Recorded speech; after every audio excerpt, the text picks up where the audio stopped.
Hello guys and welcome back to Planet 40k Necrons. Now in today's video we have another full review for one of the data sheets from the Necrons index, and it's going to be for the Flayed ones. So we're going to go through the data card of course, as well as some synergy, and at the end of the video we'll be doing our Planet 40k rating, so stick around for that. Right, let's get into the rear side of the data card. So in terms of their points, 70 points for 5 models, 140 points for the 10. Now it was 10 points a man in 9th edition, it is now virtually 14 points a man. And notice we can't have units of up to 20 anymore, it's only units of up to 10, which is probably a good thing for our wallets because these guys were so expensive unless you've got those Imperial armor, what were they called? Imperial magazines I think it was called. I actually had some on order and I didn't manage to get any because they cancelled my order, but I think that happened to quite a lot of people, didn't it? But yeah, 70 points for 5, 140 for 10. And they're all equipped with flare claws, of course. Now keywords, there's only 2 really, infantry and flayed ones. Pretty simple. Let's flip it over to the front side. So let's start with the actual stats. Movement of 5 inches, toughness 4, 4 plus armor save, wounds 1, leadership 7, and object control is 1. So apart from the leadership and object control, which is new, everything else is as it was. Again, very simple, nice. Moving over to the melee weapons, there's only melee weapons here, there's no ranged attacks. As for the melee weapons, we've got the flare claws. So these have the sustained hits 1 ability. So any critical hit, which will be a roll of a 6, will in fact give you an additional hit. Now they're also twin linked, so you're going to be re-rolling all of your wound rolls, which is pretty good. So yeah, we got 4 attacks each. There used to be 3 attacks each, so we've already gained an attack from that. Hit under 3+, strength 4, minus 1 AP, 1 damage. So everything else there is as it was. But bearing in mind we've got the sustained hits ability. Now I believe the sustained hits is kind of taken the fact that we've lost the flesh, or we've still got the flesh hunger ability, but it's completely changed. And the old flesh hunger ability used to give you an additional hit on a roll of a 6, very similar to what it is, sustained hits 1, to non-vehicle models. It's now going to be working on all models, not just non-vehicle models. So they have replaced our old ability within the actual keywords. Now there's a lot of attacks there, even though we've only got 10 man units as a maximum. That is going to be 40 attacks, and with the sustained hits, on average between 6 and 7 of those are going to be additional hits. So even though you are going to be missing about 13 hits or so, you are going to actually get some of those back. 6 or 7 of those hits are coming back from the sustained hits ability. And then as we mentioned, we are re-rolling all the win rolls. Now it is only strength 4, so really we're looking at light infantry models. Anything toughness 4 or less, I mean toughness 3 or less ideally, because we're wounding on 3s, minus 1 is all you need. But even if you do go up against toughness 4, you're wounding on a 4+, and you're re-rolling everything anyway, so you will get a fair amount of wounds from that. The AP minus 1, yeah, it's okay. Damage 1 is where it's a little bit problematic, but the sheer amount of attacks you've got should sort of counteract that. So it's okay, it's pretty good in fact. I just wish we still had those 20-man blobs, but we don't, and their battlefield role is probably completely changed. But let's get into their abilities so we can discuss that more. So the core abilities from the core rulebook, they've got infiltrators and they've also got stealth. So infiltrators, you can literally deploy them anywhere on the battlefield more than 9 inches away from enemy models, as well as the enemy deployment zone. Now this is going to be quite tricksy because let's say you're playing Space Marines as an easy example, and they've got infiltrators as a datasheet unit, and they plonk them down in the center of the battlefield. Well, that infiltrator unit is going to have that bubble around it where you can't position our flayed ones within that certain range. Now I know in 9th edition they had the 12-inch range. I don't know if they've still got that anymore. I've not actually checked their data sheet, but let's just presume it's a 9-inch just for the sake of this video here. Flayed ones can't deploy anywhere within 9 inches, so they can actually counter where we're going to be positioning our flayed ones in the no man's land. So what you want to be doing is you want to be dropping your flayed ones first, and then literally taking up space so that your opponent can then not do what you're trying to do.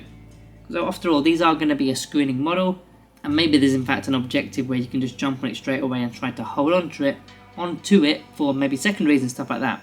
Now they've also got the stealth ability, which is a -1 to hit them, which will add to their resiliency somewhat. I mean, okay, they are only toughness 4 with a 4+ armor save, but a -1 to hit them can be quite nice. Now they have lost their deep strike ability. They used to have the dimensional translocation ability, so they can deep strike, and we were using them to score things such as behind enemy lines, engage on all fronts, maybe even raise the banners if your opponent left their back lines open and things like that.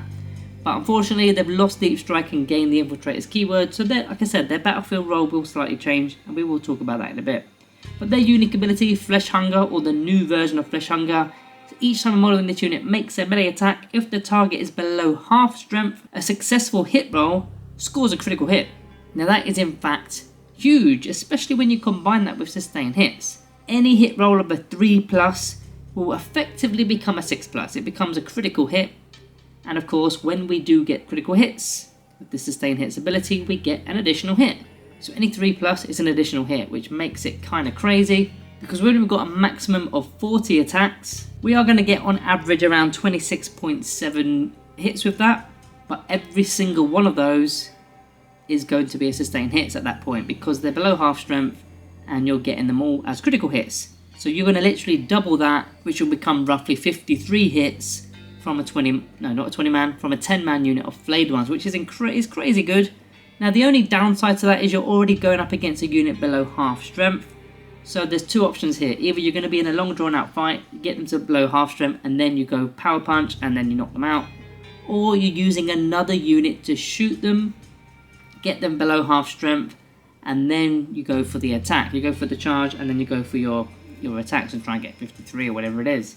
Now that's not going to be as easy without the deep strike ability. It would be so much better if that unit was below half strength and we just kind of dive in from deep strike, make the charge, bang, use the ability. But we can't unfortunately do that anymore.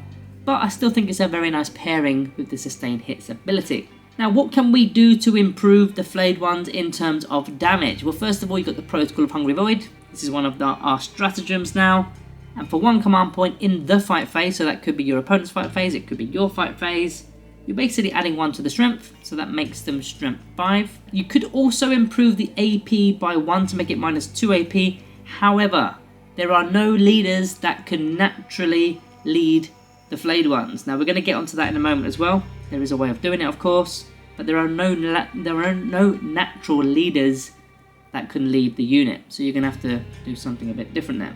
Now let's talk about the leaders. In fact, let's just jump straight into it. We know the answer to this already. It's the Sovereign Coronal, which is an enhancement, and you're going to put it on one of your characters that are not epic heroes. And effectively, if they're within 6 inches of a unit, they count as being led by that character. So, and it in fact says it in the designer's notes. I think some of you guys are still commenting this, that they can get all the abilities, like Chronomancer abilities. They can't. The designer's note specifically says it's only the command protocols and the purposes of the Awakened Dynasty stratagems that are going to count for the units that are being led. So command protocols will be a +1 to the hit roll. Bearing in mind, in fact, let's go back a step. +1 to the hit roll, making them hit on a 2+. If you're going against the unit that's below half strength, any successful hit will score a sustained hit, so bear that one in mind. But also you're getting the part of the stratagem that will interact with the characters, and in this particular case you're going to get extra AP. So there'll be -2 AP. With that many attacks, you could potentially go up against, standard Space Marines. I mean, not even standard, maybe even elite Space Marines, because you've got so many attacks.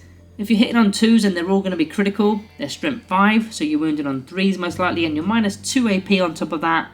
I think that could be nasty. That could be really nasty. Now, why I've selected the Hexmark Destroyer for this piece of synergy is because the Hexmark Destroyer has the Deep Strike ability. Let's say you infiltrate turn 1 with the Flayed ones, turn 2 you bring your Hexmark Destroyer in, and then you could just stick around with the unit. It doesn't have to be that exact turn, you could just stick around, not a problem. Now another stratagem to use, and definitely when using the Hexmark Destroyer on the side of it, is in your opponent's shooting phase.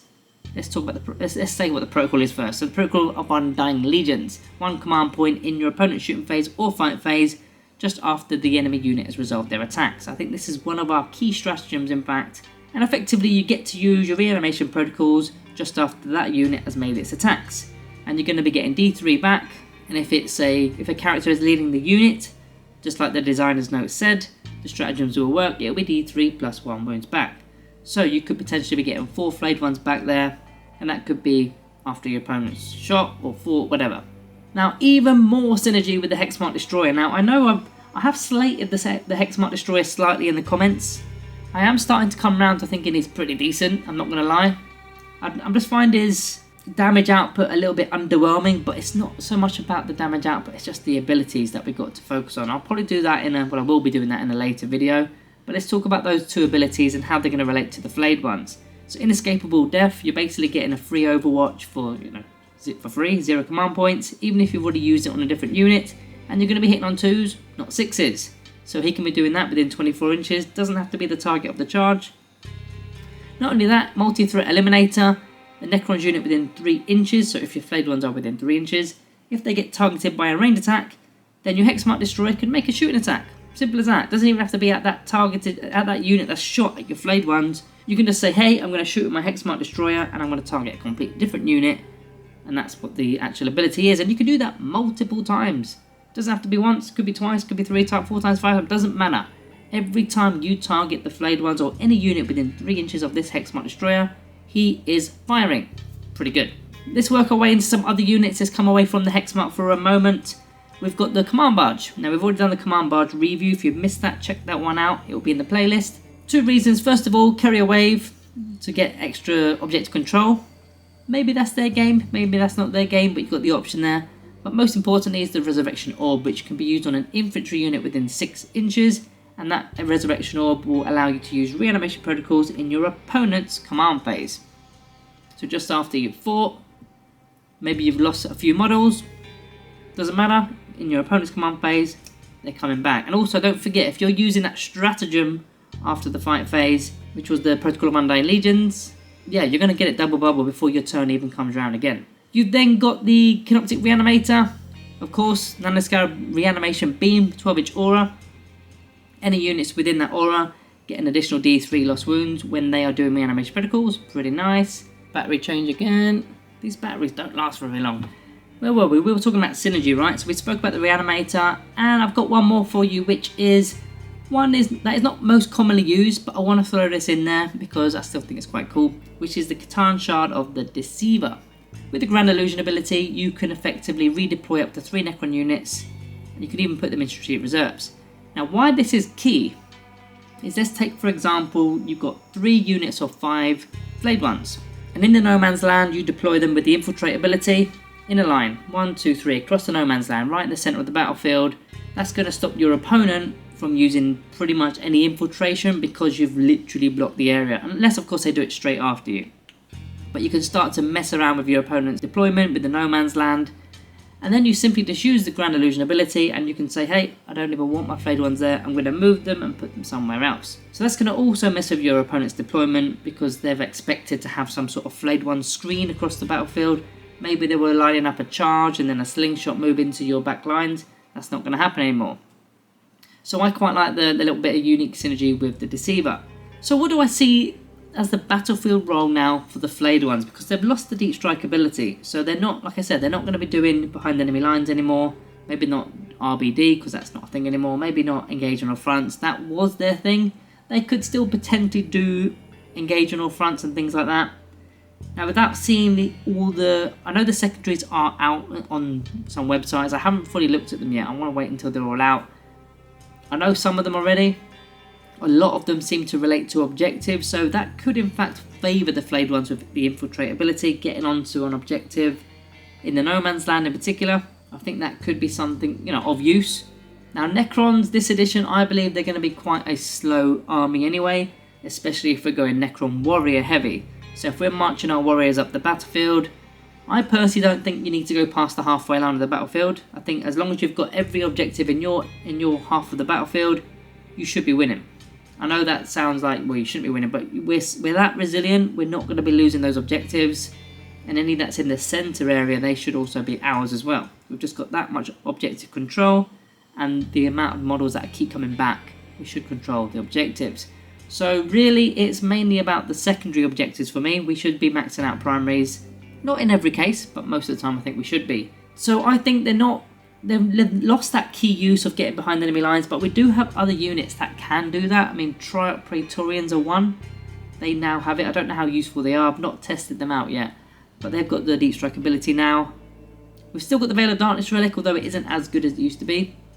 So there will be other ways of getting behind enemy backlines. We've also got the Transcend Catan Shard, which is an absolute beast, by the way.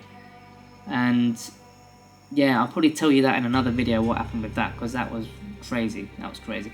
But yeah, for the battlefield role, I think they're just securing the no man's land early, and they're waiting for the warriors, and then they just sort of become a bit of a screen for your Necron warriors, because you don't want your warriors getting charged, because they're not going to be able to fight, of course, because they're not that good at fighting.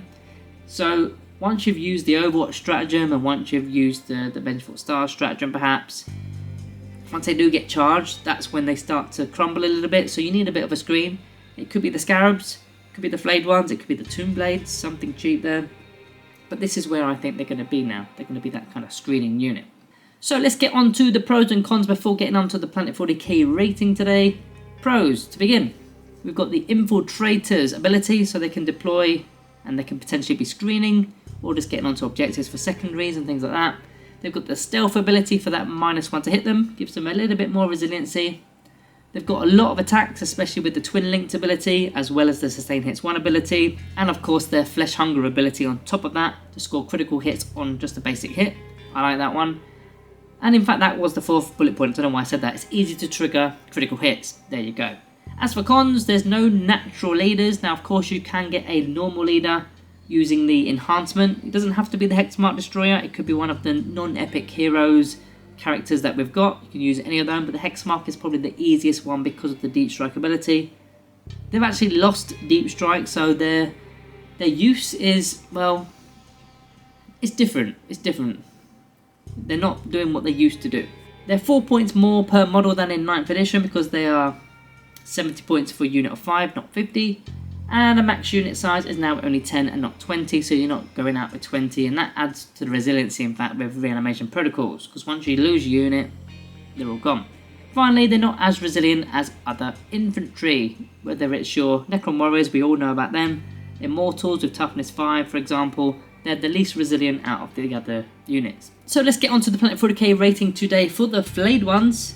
This one's tricky, it's early edition, so I might not get these exactly right, but you guys will have to let me know yours in the comments down below. But for me, I think I'm going to go with something along the lines of a 3.5 out of 5. They're not top tier for me, they're definitely not average, so yeah, 3.5 is where I'm going to go, potentially pushing for 4, but for right now I'm going with the 3.5.